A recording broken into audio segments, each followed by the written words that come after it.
영상으로 함께 예배하시는 모든 성도님들과 가정 가운데 하나님 평강이 함께 하시길 축복합니다. 우리 함께 말씀 보겠습니다. 출애굽기 12장 13절 말씀입니다. 출애굽기 12장 13절 말씀 우리 함께 읽겠습니다. 내가 애굽 땅을 칠 때 그 피가 너희가 사는 집에 있어서 너희를 위하여 표적이 되지라. 내가 피를 볼 때 너희를 넘어가리니 재앙이 너희에게 내려 멸하지 아니하리라. 아멘. 하나님께서 이스라엘 백성을 10가지 재앙을 통해서 이집트를 심판하시고 백성들을 건져내시는데요. 그 어떻게 보면 정점이 되는 사건, 장자 재앙에서 하나님께서 이스라엘 백성에게 구원의 길을 제시를 하시고요. 그 한 장면 소개하는 말씀, 오늘 6절 말씀으로 읽었는데요.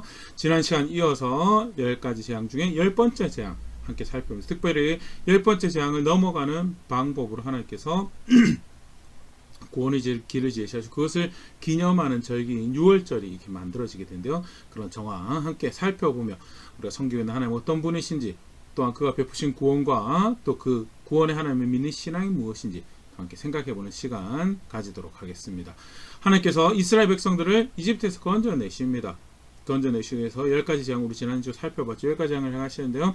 10가지 재앙을 행하시고 그 이후에 이제 출애굽 모든 전반적인 사역에 대해서 하나님께서 두 가지 나는 이 목적으로 이 일을 행한다라고 밝히시는 것 지난주 함께 살펴보면 다시 한번 보면 출애굽 6장 6절부터 말씀입니다. 그러므로 이스라엘 자손에게 말하기를 나는 여호와라.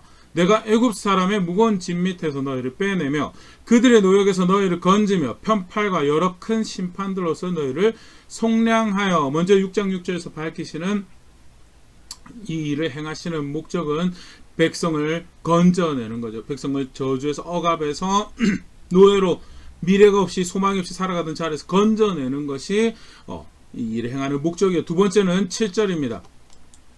너희를 내 백성으로 삼고 나는 너의 하나님이 되리니 나는 애굽 사람의 무거운 짐 밑에서 너희를 빼낸 너의 하나님 여호와인 줄 너희가 알지라. 그래서 건져내는 것뿐만 아니고 백성의 구원이죠. 건져내는 것뿐만 아니고 내 백성 삼는다는 그 일을 위해서 내가 이 일을 한다. 건져내고 내 백성이 되는 것도 굉장히 놀라운 은혜죠. 근데 여기서 끝나지 않죠.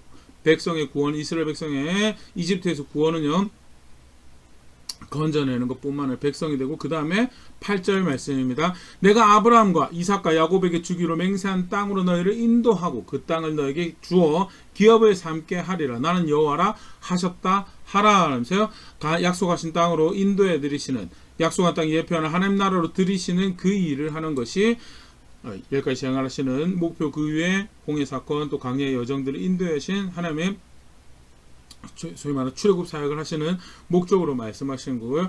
쉽게 표현해서 백성의 구원인데 그 백성의 구원은 건져내는 것, 그 다음에 하는 백성 되는 것, 그리고 약속한 나라에 들어가는 것. 그게 이제 첫 번째, 백성이 그렇게 구원하시기 위해서 하시는 거고요. 두 번째, 또 무엇을 위해서 이 일을 하시는가? 출애굽기 7장 4절 말씀입니다. 바로가 너의 말을 듣지 아니할 터인즉 내가 내 손을 애굽에 뻗쳐 여러 큰 심판을 내리고 내 군대, 내 백성 이스라엘 자손을 그 땅에서 인도하여 내지라.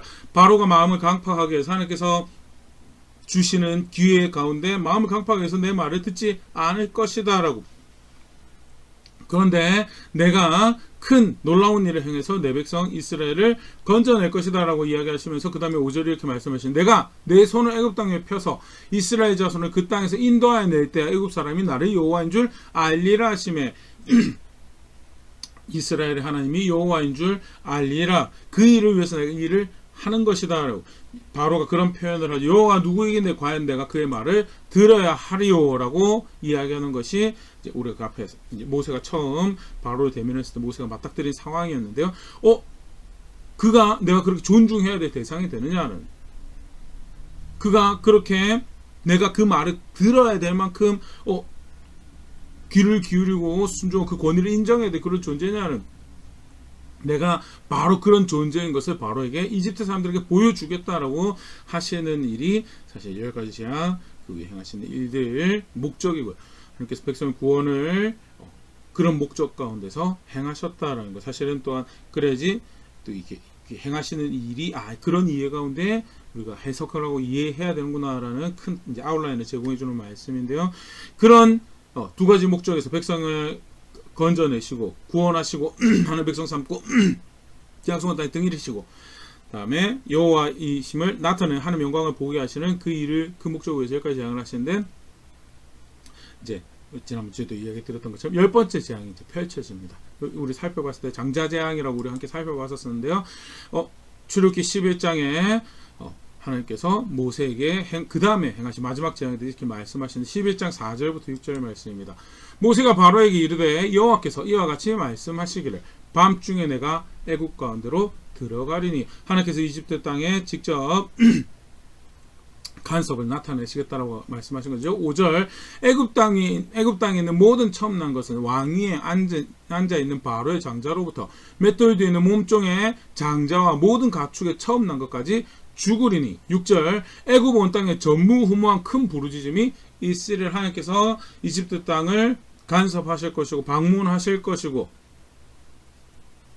가장 높은 왕궁에 있는 바로의 장자부터 해서 가장 낮은 자 심지어는 가축에 처음 난 것 다 죽게 할 것이고 이와 같은 큰 애통하는 일이 전무후무한 큰 부르짖음이 슬픔이 이집트 땅에 있을 것이다 라고 말씀을 하시는 것이 10번째 재앙이 함께서 이렇게 내가 일을 행하시겠다라고 모세에게 말씀하시는데요.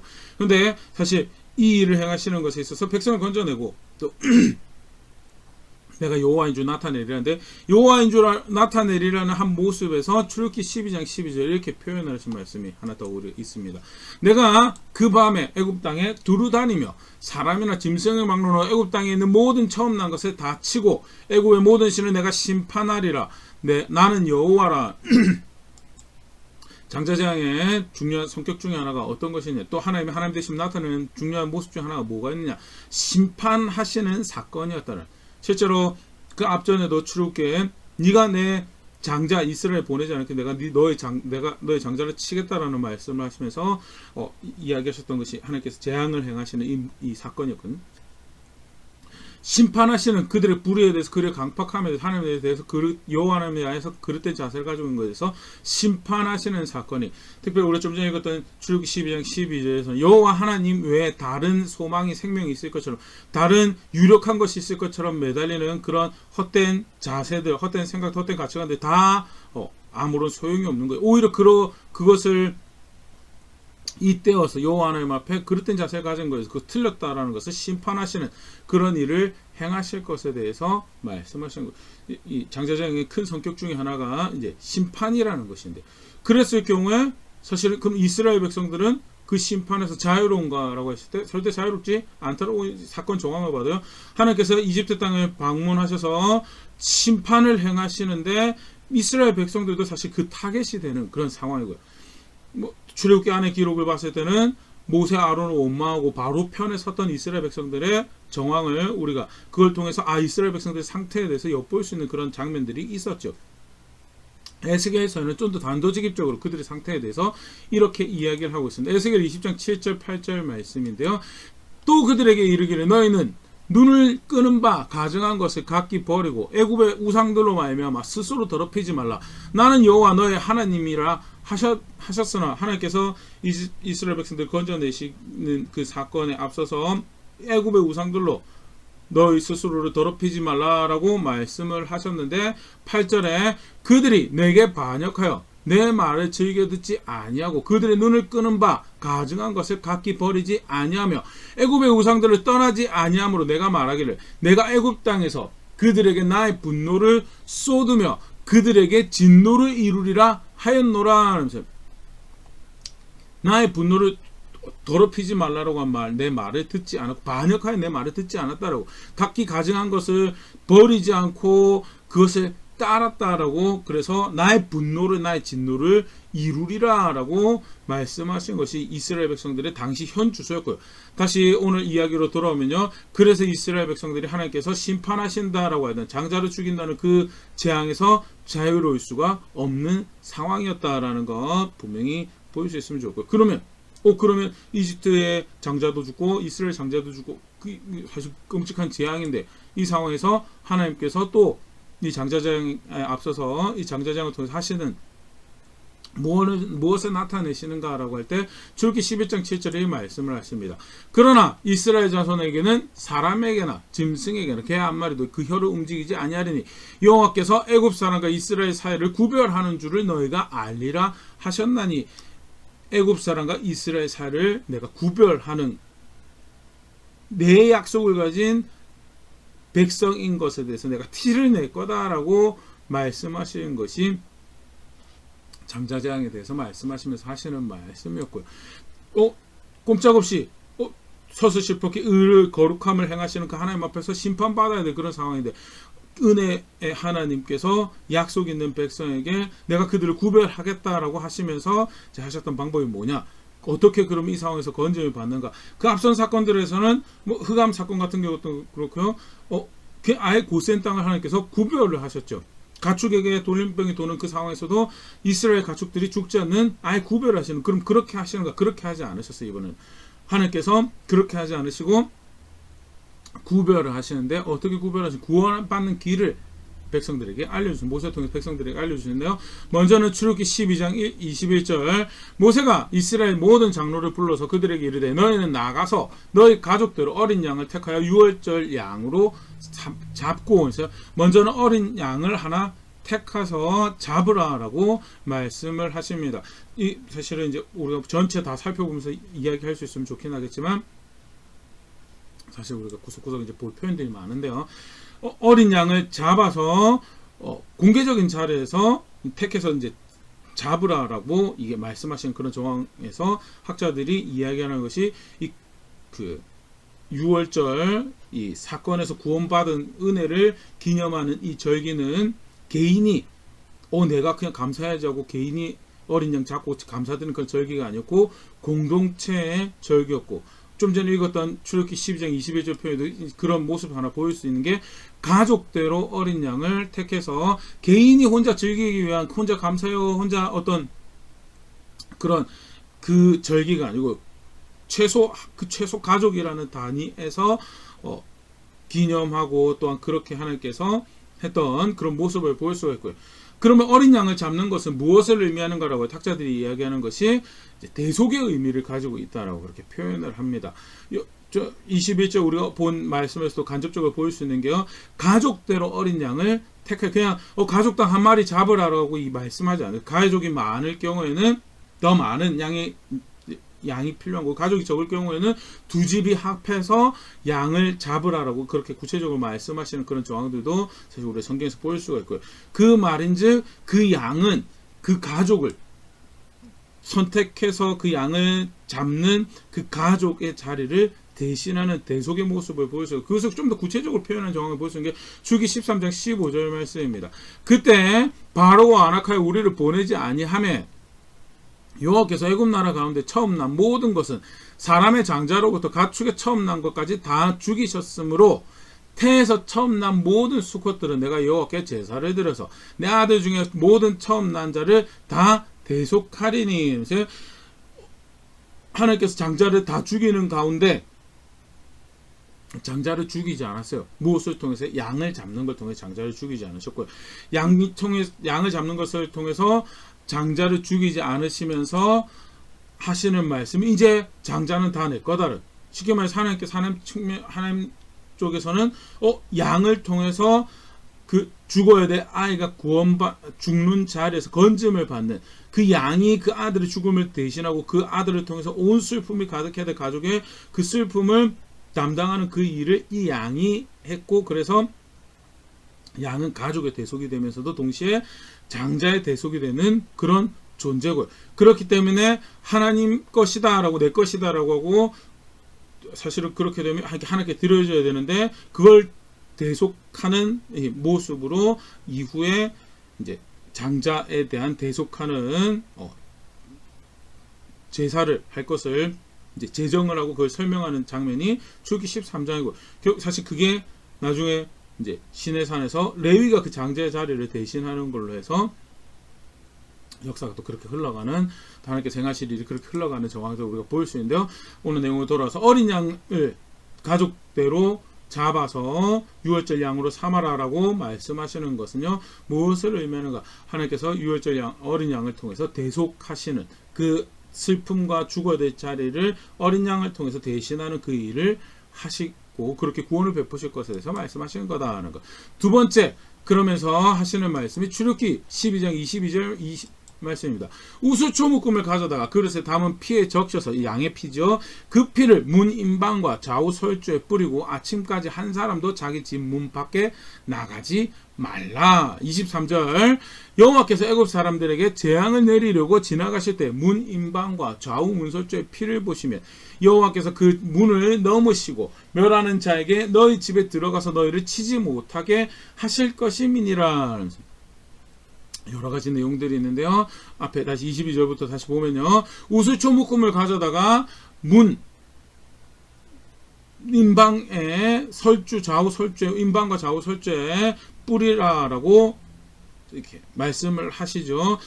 문 임방과 좌우 설주는 그 집을, 전체 집을 상징하는 것으로 이해를 하고, 거기에 피를 적시는 것은 사실은 다양한 의미를 이야기할 수 있는데, 대표적인 의미로 학자들이 이야기한 것이 레위기 16장 18절 19절에 기록되어 있는 이 피의 사용에서 학자들이 그 이야기를 하는데요. 레위기 16장 18절 19절입니다. 그는 여호와 앞 제단으로 나와서 그것을 위하여 속죄할지니 곧 그 수송아지의 피와 염소의 피를 가져다가 제단 귀퉁이 뿔들에 바르고, 속죄를 위해서 피를 가지고 와서 제단 뿔에 바르는 그런 모습이 보이죠. 19절 또 손가락으로 그 피를 그 위에 7번 뿌려 이스라엘 자손의 부정에서 제단을 정결하게 할 것이요. 백성 중에 사용하고 있는 제단을 백성의 부정에서 정결하게 하는 예식으로 하나님께서 규정하시는 이 예식의 모습이 뭐냐? 피를 그 위에 7번 뿌린다. 피를 뿌리는 것 행위 자체가 함의하는 것이 정결하게 하는 것, 속죄의 의미를 가지고 있고요. 어린 양의 생명으로 대속을 하고, 그리고 그 피로 가정을 정결하게 하는, 속죄하는 그들의 죄를 사는. 그래서 그 피가 발리는, 여전히 부정하지만, 그들의 모습 부정하지만 하나님께서 그 피를 볼 때, 아까 우리가 출애굽기 12장 23절 봤죠. 그 피를 볼 때 내가 넘어갈 거다라고 말씀하시는 것이 사실은 이제 두 번째 구원의 길로 말씀하시는, 가정에 뿌려서 비록 심판받아야 할 대상이긴 하지만 내가 그 피를 볼 때 기준에 충족된 거죠. 하나님께서 내가 이렇게 하면 내가 넘어갈 거라고 하는 기준에 충족된 거고요. 심판하시는 하나님께 그 하나님 이 정의의 공의에 충족이 되어서, 중요한 일입니다. 정의와 공의에 충족이 되어서 그 피를 통해서 멸할 자를 멸하시지 않으시고 속죄를 베푸시고 넘어가는 그 일을 할 것이다. 죽음이 그 집에 당도하는 일이 없도록 할 것이다 라고 하신 것이 두 번째 말씀하셨던 거고요. 그 피를 통해서 구원받는 그 길을 알려주시죠. 세 번째 계속 보겠습니다. 출애굽기 12장 8절입니다. 그러면서 그 다음에 해야 될 게 뭐냐? 죄송합니다. 출애굽기 12장 8절 말씀인데요. 그 밤에 그 고기를 불에 구워 무교병과 쓴 나물과 아울러 먹되, 이제 피는 그렇게 사용을 하고요. 고기를 이제 불에 구워서 먹습니다. 불에 구워 먹는데 무교병이라고 누룩을 가지고 발효하지 않은, 그래서 오히려 이 빵보다는 크래커에 가까운 이제 음식이라고 학자들이 소개를 하는데요. 그리고 쓴 나물을 아울러 먹으라라고, 그러면서 뭐라고 말씀 계속해서 보겠습니다. 9절 날 것으로나 물에 삶아서 먹지 말고 머리와 다리와 내장을 다 불에 구워 먹고 아침까지 남겨두지 말며 아침까지 남은 것은 곧 불사르라. 그러면서 46절에 또 특이한 게 하나 더 등장하는데요. 한 집에서 먹되 그 고기를 조금도 집 밖에 내지 말고 뼈도 꺾지 말지며 라면서요. 구체적으로 어떻게 그 양을 취할 건지 먹을 건지에 대해서도 말씀하시는 그런 모습을 볼 수 있는데요. 불에 구워서 먹는다라는, 일반적으로 이제 유목민들이 먹는 방식이었고요. 특별한 것은 아닌데, 문제는 날 것으로 먹거나 이방인이 먹는 방식으로 먹고 물에 삶아서 취향을 따라서 먹지 말고 불에 구워서 먹으라는 그 분명한 기준을 말씀하셨다라는 것. 더불어서 뭐와 함께 먹는가? 무교병과 함께 먹는데 누룩을 사용하지 않는 이 빵이 하나님 취향이신가라고 생각될 수도 있지만, 사실 이제 성경에서 누룩이 상징하는 바가, 누룩을 왜 사용을 하는가? 누룩은 사실은 이제 입맛을 좋게 하기 위해서, 이렇게 먹는데, 빵을 먹는데 조금 더 폭신폭신하고 입에 좀 더 즐겁기 위해서 사용하는 것이 누룩이고, 그래서 어떤 의미로 실제로 누룩이 죄는 아니지만, 누룩이 세속적인 건 아니지만 사사로운 욕심의 기쁨을 위해서 사용하는 그것에 의해서 발생하는 죄 또는 하나님의 길을 대적하는 다른 가르침들을 상징할 때 누룩이라는 것을 비유적으로 사용하는 정황을 볼 수 있고, 대표적인 것이 마태복음 16장 11절 말씀입니다. 어찌 내 말한 것이 떡의 관함이 아닌 줄 깨닫지 못하느냐, 오직 바리새인과 사두개인들의 누룩을 주의하라 하시니. 12절 그제서야 제자들이 떡의 누룩이 아니요 바리새인과 사두개인들의 교훈을 삼가라고 말씀하신 줄을 깨닫으니라. 바리새인들이 자기들이 존중하는 전통은 있어요. 말씀에서 비롯돼서 자기들이 구축한 전통은 남아있는데 사실 말씀 그 자체를 존중하는 것이 아니었고요. 그렇기 때문에 버리고 싶은 말씀 자기 마음대로 버려버리고 살지 않으면서 가르치는 외식하는 형태들이 등장했던 것이 바리새인들의 누룩이 상징한 대표적인 거죠. 그런 그릇된 가르침, 그릇된 이해, 다르게 표현하면 바리새인과 사두개인들이 하나님 존중한다고 하지만 결국 사사로운 욕심 쫓아갔던 그런 세속적인 모습들, 그걸 상징하는 것이 여기서 누룩이라고 등장을 하는 거고요. 여기서 예수님께서 만들어진 특별한 비유라기보다는 유대인들이 대대로 이제 누룩을 비유적으로 사용했던, 이해했던 모습으로 학자들이 이해를 하고, 무교병이라는 것이 바로 그 누룩이 담겨 있지 않는, 입에는 즐겁지 않을, 그럼에도 불구하고 있는 그대로 순전하게 만들어진 그런 의미를 상징적으로 보여주는 그런 기물로, 그런 음식으로, 하나님 앞에서 구원의 은혜를 바란다라고 할 때 가져야 될 중요한 자세죠. 순전함, 말씀하신 그대로 이루어지는 것이 구원이고 말씀하신 그대로 이루어지는 것이 생명입니다라고 고백하는 모습이고요. 그래서 대속과 속죄를 상징하는 그 고기와 함께 무교병을 먹으면서 더불어서 쓴 나물을 아울러 먹어. 쓴 나물은 그 이스라엘이 이집트에서 당한 고난, 어려움, 죽음, 소망 없음을 상징하는 기물로 학자들이 그렇게 이해를 하고요. 더불어서 우리 아까 봤던 말씀 중에서 출애굽기 12장 10절에 아침까지 남겨두지 말고 남은 것은 불사르라라고, 다시 먹는 것이 아니고 아침까지 남은 것은 불사르라고. 이것은 무엇을 의미하는가? 일반적인 식사가 아니다라는, 일반적인 그냥 양 잡았고 이제 대속 상징하고 속죄 상징하고, 그럼 이제 나머지는 이제 우리가 그 식사를 하면 되겠네. 남겨두면 남긴 거 또 먹고 그러면 되겠네. 그런 식사가 아니다라는 거죠. 은혜에 참여, 베푸신 은혜에, 그 구원의 은혜에 참여함을, 통상적으로 우리가 즐기는 그런 식사가 아니라, 통상적으로 우리가 즐기는 그런 식사가 아니라 은혜에 참여하는 의미로 가르쳐 주신 대로 그대로 고백하는 신앙의 고백으로 참여하는 식사고, 그냥 일반적인 식사가 아니었던 정황을 사실 이런 데서 보여주는 거다라고 학자들이 설명을 합니다. 그렇게 해서 그 잡은 양을 무교병과 쓴 나물과 함께 취하고요. 그러고 나서 하나 더 말씀하신 게 출애굽기 12장 11절 말씀인데요. 한 집에서 먹되, 죄송합니다. 12장 11절. 어찌 내 말한 것이 떡에 관함이 죄송합니다. 또 조금 더 넘겨야 되네요. 12장 11절. 너희는 그것을 이렇게 먹었지니 허리에 띠를 띠고 발에 신을 신고 손에 지팡이를 잡고 급히 먹어라. 이것이 여호와의 유월절이니라. 허리에 띠를 띠고 발에 신을 신고 곧 뛰어나갈 사람처럼 먹으라는 것. 실제로 그 밤에 하나님께서 이집트를 칠 때 정말 말씀하신 것도 전무후무한 슬픔이, 왕궁에서부터 가장 낮은 자리, 심지어 가축에까지 그 전무후무한 그 애통의 부르짖음이 발생을 하죠. 바로가 밤에 그냥 그 자리에서 모세와 아론을 불러서 오늘 밤에 꺼져라라고, 나가라라고 이야기하는 정황이 발생을 하고요. 그런 측면에서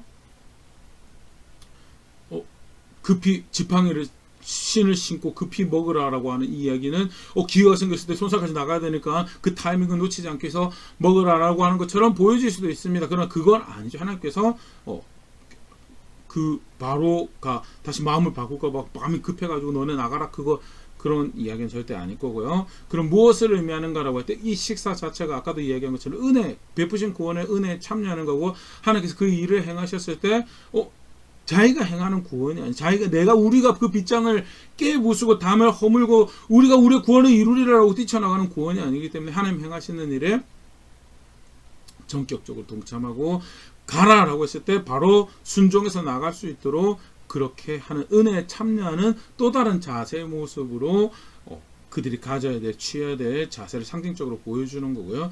그래서 온 이스라엘이 하나님께서 방문하셔서 심판을 행하시는 그 일 가운데 이렇게 순종하는 이스라엘 백성들은 그 일이 넘어갈 수 있도록 하고요.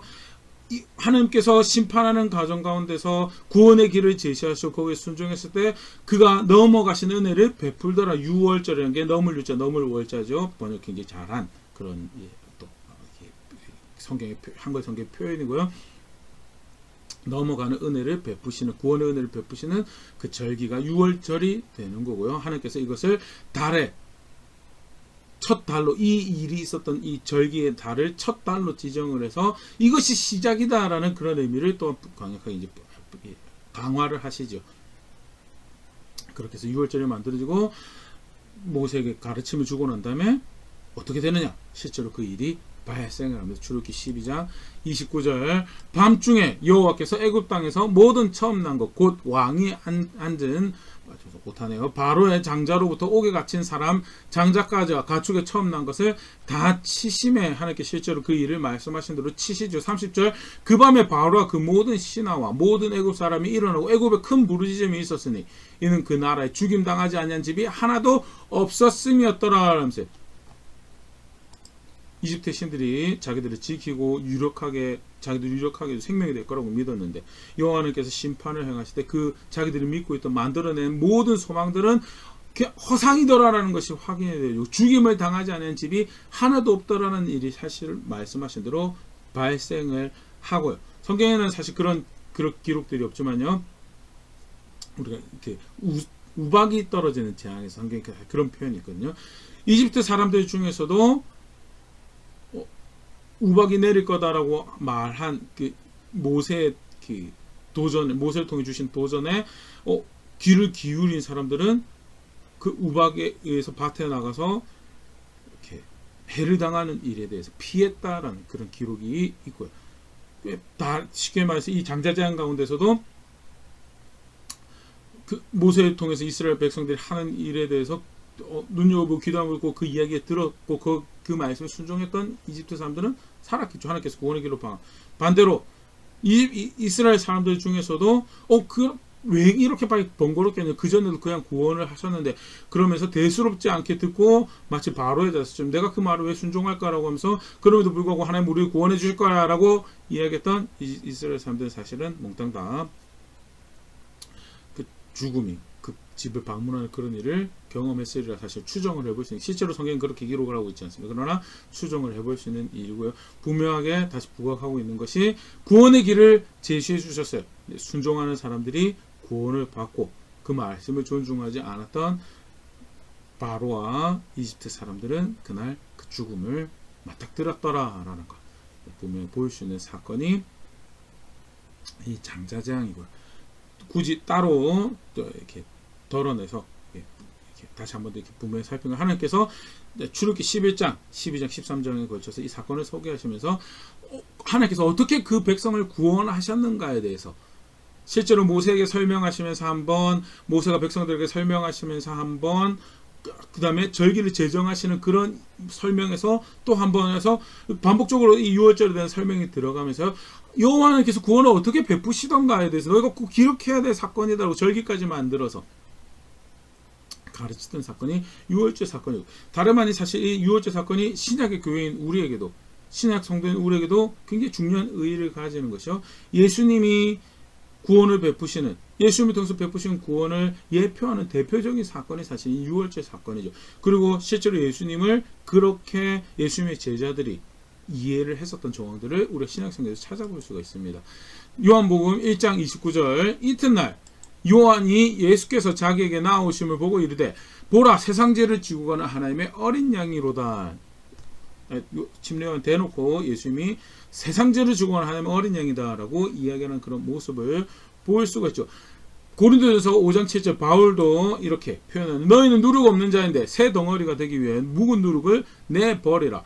우리의 유월절 양 곧 그리스도께서 희생되셨느니라. 직접적으로 대놓고 이야기하면 예수님이 유월절 양이었다라고, 세상죄를 지고 가는 하나님의 어린 양이다라고 부름받았던 예수님, 실제로 굉장히 흥미로운 모습을 볼 수가 있는데요. 예수님께서 십자가에 못 박히신 날이 유월절 전날이었죠. 유월절 전날. 이게 죄송합니다. 유월절을 준비하는 날. 이제 금요일 저녁에 유월절 준비하는 금요일 저녁부터 해서 이제 토요일 유월절이 되는 그 시기에 성경 표현이 그렇습니다. 요한복음 19장 31절 말씀인데요. 이날은 준비일이라 유대인들은 그 안식일이 큰 날이므로 그 안식일에 시체들을 십자가에 두지 아니하려 하여 빌라도에게 그들의 다리를 꺾어 시체를 치워달라 하니 안식일이 큰 명절이죠. 우리 좀 전에 살펴보던 유월절 구원을 기념하는 그냥 대표적인 소위 말하는 3대 절기 중에 하나고요. 그래서 그 유월절 안식일이 큰 날이기 때문에 시체들을 보고 싶지 않은 보기 싫은 시체들을 십자가에 저 높은 데서 도시에서 보일 수 있는 그런 것을 하고 싶지 않아서 빌라도에게 저 시체들을 좀 치워달라, 일찍 죽음을 당하게 해서 시체를 매장하는 그런 일까지 마무리하게 해달라고 요청을 하고요. 실제로 그렇게 해서 예수님의 다리를 꺾으려고 하는 일이 발생을 하는데요. 요한복음 19장 36절 이 일이 일어난 것은 그 뼈가 하나도 꺾이지 아니하리라 한 성경을 응하게 하려 함이라.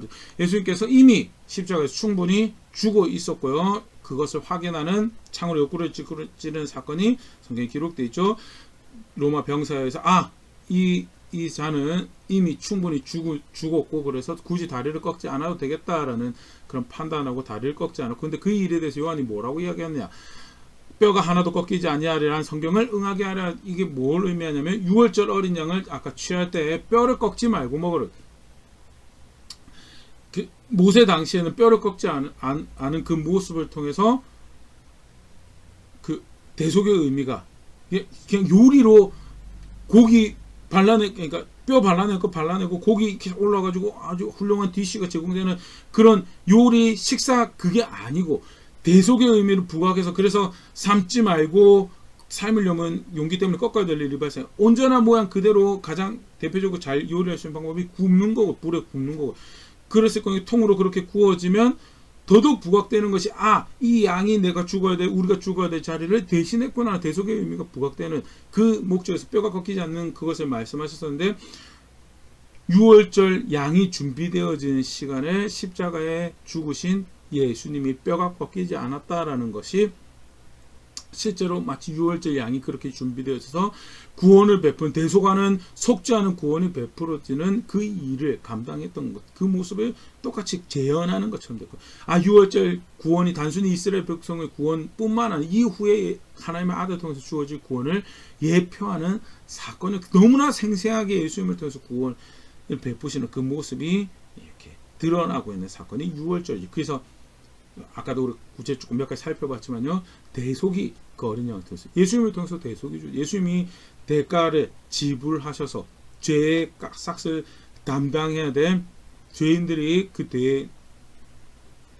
죽음을, 그 영원의 형벌을 받지 않아도 되는 그런 일이 발생을 한 거고, 그 대속 안에서 속죄가 주어지죠. 예수님의 그 보혈로, 그 죽으신가 그 보혈로 인해서 죄 용서함이 주어지고, 그래서 비록 여전히 죄성에 빠르고 사사로운 욕심 쫓아 살아가는 것이 빠르지만, 그럼에도 불구하고 예수 그리스도를 믿고 예수 그리스도 안에서 그의 말씀을 그를 믿는다는 걸음을 만들어가고 얘기, 하나님께서 그들을 볼 때 넘어가, 죄 없다라고 여기는 그 속죄가 발생하고, 무엇보다도 그 대속과 속죄 제물로 인해서 하나님의 진노가 내가 진노를 그날 이루리라라고 하셨던 그 백성들에 대해서 그 진노가 이렇게 누그러지게 되는 그런 일이 발생을 하고요. 예수님을 통해서 사실은 분노가 이루어질 사람들에게 그 진노가 영원히 형벌을 내려져서 그 하나님 진노가, 그 하나님 정의가 충족되어야 돼. 그 일에 예수님의 죽음으로 해서, 예수님을 통해서 주어진 속죄로 해서 그 정의가 충족되어지는 그런 일이 발생했던 것이 다 사실은 유월절 내용 안에서 이미 이렇게 하나님께서 구원을 베푸셨다라는 내용 안에서 예수님을 통해 하나님 아들 통해서 베풀어진 구원이 잘 드러나고 있다라는 것. 나아가서 그 예수님을 취한다, 그 예수님 믿는다라는 것은 그냥 단순히 은혜를 입는다, 아까 이렇게 단순히 그냥 일반 보편적인 식사를 감당하는 것이 아니고 특별한 은혜를 입는 것이고, 그래서 순전함으로 그 길을 따라야 되는 무교병과 같은 그런 모습들도 사실 우리가 생각해 볼 수 있는 또 한 부분들이죠. 분명한 것은 하나님 아들 통해서 베풀어 주신 구원이 얼마나 놀라운, 신비로운 놀라운 구원의 역사였는가 다시 한번 더 들어볼 수 있는, 그것도 아주 구체적인 항목들로 들어볼 수 있는 대표적인 사건이 유월절 사건이다. 더불어서 이제 오늘 마지막인데요. 무엇을 하나 기억을 할까? 놀라운 구원의 은혜가 주어졌죠. 근데 그것을 취하는 모습이 무엇이었는가? 다시 한번 더 들여다보면 그게 뭐였는가? 하나님께서 모세를 통해서 이렇게 내가 구원을 베풀겠다라고 했을 때 그 말씀에 순종한 사람들이 거기서 그 심판에서, 그 죽음에서 구원을 받았다. 출애굽기 12장 13절 말씀입니다. 내가 애굽 땅을 칠 때 그 피가 너희가 사는 집에 있어서 너를 위하여 표적이 될지라. 내가 피를 볼 때 너희를 넘어가리니 재앙이 너에게 내려 멸하지 아니하리라. 피가 너희가 사는 집에 있어야지 표적이 되어서 넘어갈 거다라고. 아무리 이스라엘 백성이고 아브라함의 우선이고 약속이 있어도 굳이 그렇게 하지 않아도 이전까지 다 보호하셨는데 왜 굳이 그 말씀을 번거롭게 또 지켜야 되냐라고, 그렇게 아무도 없길 바라지만 혹 그런 사람이 있었으면 그게 표적이 있나요, 없나요? 저는 아브라함의 우선인데 혈통인데 내 약속이 있는데 아무리 그거 이야기해도 표적, 그 쉽게 말해서 이렇게 하라고 한 말씀을 순종하지 않았으면요, 사실은 넘어갈 수가 없는 재앙이 내려서 멸망을 하고 죽음을 경험하고 그 온 땅에 슬픔이 있었을 때 그 슬픔에 동참한 자리에 있을 수밖에 없는 모습입니다. 누가 구원받았는가? 누가 그 은혜를 누리는 자리에 있었던가? 이렇게 구원을 베풀겠다가 거기 순종하는 사람들이 그 구원의 은혜를 누리더라. 그러면 열심히 양 잡아가지고 그렇게 피 바르고 그렇게 뭐죠? 또 먹어서 시킨 대로 먹어서 그렇게 행위로 구원받은 거네요. 아니요, 그걸 행위로 구원받았다고 하죠. 은혜로 구원의 길이 주어졌어요. 자격 없는 자들에게 은혜로 구원의 길이 주어졌고 그것을 믿고 순종한, 그걸 신앙이라고 하죠. 믿고 순종한 자들에게 그게 구원이 주어지더라는 것. 사실은 예수님을 통해서 베풀어진 구원도 사실 똑같죠. 그런 이해를 굉장히 부각을 잘 하고 있는 말씀이 베드로전서 1장 23절 말씀입니다. 너희가 거듭난 것은 썩어져 씨로 된 것이 아니요 썩지 아니하 씨로 된 것이니 살아있고 항상 있는 하나님의 말씀으로. 우리 구원을 어떻게 받았습니까? 예수님의 십자가의 사역으로 우리가 구원받은, 예수님 십자가 부활을 믿는 것으로 우리가 구원받습니다. 그걸 뭐라고 그러냐? 항상 있는 하나님의 말씀으로 되었다라고. 항상 있는. 예수님은 어떻게 알죠? 하나님 말씀을 통해서 알죠. 예수님 통해서 구원하시겠다고 하신 그 하나님의 계획, 하나님 뜻 어떻게 하죠? 하나님 말씀을 통해서 하죠. 그 말씀하신 대로 순종하는 것이, 이렇게 구원이 주니까 그러면 예수님이 나의 구원이고 예수님 통해서 베풀어준 구원이, 하나님께서 나에게 베풀어준 구원을 그렇게 믿고, 그래서 그 예수님 말씀에 순종, 그가 나의 구원입니다. 그가 나의 주이신 그리스도이십니다. 그렇게 살아가는 것이 결국 뭐예요? 그게 하나님 말씀에 순종하는 결과다라는 것. 그리고 그게 구원받는 믿음이다.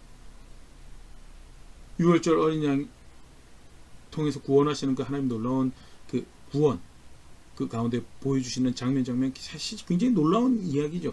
그것이 다름 아니라 하나님을 통해서 베푸신 구원의 예고편이었다면, 그들이 보여준 신앙이 신학교가 살아가야 되는 신앙을 사실 또한 예고편적으로 보여요. 무엇이 신앙인가? 양 잡으러 할 때 양 잡고 피 바를 때 피 바르고, 통째로 구워서 먹으라고 할 때 뼈 꺾지 말고 통째로 구워서 먹는 게 그게 뭐예요? 그게 신앙, 그게 순종하는 거죠. 그걸 행위라고 합니까? 아니, 그건 행위라고 하지 않아요. 우리가 똑같아. 예수님 우리가 주이십니다. 예수님 그리스도, 우리 그리스도이십니다라고 할 때 그가 주가 되시고 그리스도이신 거 하는 말씀을 통해서 알고 그렇게 믿고 순종하는 거죠. 그렇게 한다라고 했을 때 예수님 말씀하신 거 따라가는 거, 그걸 일이라고, 그걸 해서 행위로 구원받는 거 아니요. 그게 예수님을 주로 알고 말씀대로, 그게 예수님을 그리스도로 말씀대로 아는 거죠. 그걸 절대 행위라고, 그걸 행위를 통해서 구원받는, 순종하는 거는 행위를 통해 구원받는다라고 하는 게 아니고 그걸 신앙이라고 한다라는 거. 다시 말씀 앞에서 이렇게 잘 정리할 수 있으면 좋을 것 같고요. 꼭 같이 기억할 수 있으면 좋을 것 같습니다. 하나님 구원하시는 하나님, 작정하신 대로 구원을 베푸시, 이렇게 놀라운 일을 행하시고, 네, 그가 구원을 행하실 때, 대속의 은혜를 베푸시 속죄의 은혜를 베푸실 때 그의 길을 따라서 구원을 베푸시더라라는 것. 예수님 통해서 구원을 베푸십니다. 예수님 통해서 구원을 베푸실 때 그것을 믿는 신앙이 무엇인가? 앞서 이스라엘 백성들이 보여준 모델처럼 그 말씀을 따라서 그를 알고 그 말씀을 따라서 그를 따르는 것이 그게 신앙이다. 믿고 있기 때문에 말씀 가운데 베푸신 놀라운 은혜를 구원을 다시 한 번 더 상기해보는 그런 시간을 우리 함께 가지고 있을 텐데요. 내가 믿는다라고 고백한 나의 신앙의 모습은 도대체 무엇을 보여주고 있는가? 예수님 압니다. 구원의 하나님 압니다. 굳이 내가 이런 거 안 해도 나를 구원하실 거라고 생각합니다. 그래서 말씀하신 대로 정의를 바란다라고 하는데, 은혜를 바란다라고, 인애를 바란다라고 하는데, 믿음을 바란다라고 하는데, 그건 전혀 굳이 그런 거 안 해도 구원하신 하나님이 아들 보내주셔서 사랑을, 성경 절대 그렇게 가르치고 있지 않다라는 거 오늘 장면에 다시 보일 수 있으면 좋을 것 같고, 나는 어떻게 신앙을 고백하고 있는가?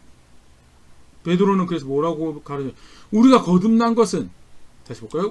너희가 거듭난 것은 썩어져 씨로 된 것이 아니라 썩지 씨로 된 것이니 살아있고 항상 있는 하나님 말씀으로, 거듭난 거 하나님 말씀으로 되었다라고 하는데, 정작 구원받은 거, 생명을 얻은 거, 새로운 피조물이 되고 새로운 존재로 하나님 백성으로 살아가는 거 하나님 말씀으로 되었다는데, 정작 살아가는데 삶의 기준이 하나님 말씀 절대 내 감정이 내 생각의 어떤 충족이 그게 기준이 되고 있으면요, 난 도대체 어떻게 신앙 고백하는가? 오늘 말씀 다시 한 번 더 정직하게 고민하고 돌아볼 수 있으면 좋을 거고, 말씀하신 대로 순종해 갈 때 그게 구원이 되더라, 생명이 되더라, 예수님 통해서 다시 확인이 되어지죠. 말씀하시는 대로 그렇게 하나님 아들을 알고 말씀하신 대로 그 하나님 아들 따라갈 때 그가 구원이 되더, 진정 구원이 되더라라는 거. 규정하신 대로 그렇게 하나하나 배워가며 입어야 될 옷들을, 새로운 습관들을 장착해가며 소망이 어디인지 압니다, 구원이 어디입니다 고백하는 자리는 제가 될 수 있으면 좋을 것 같고요. 그렇게 함께 성숙해져가는 우리 될 수 있으면 좋을 것 같습니다.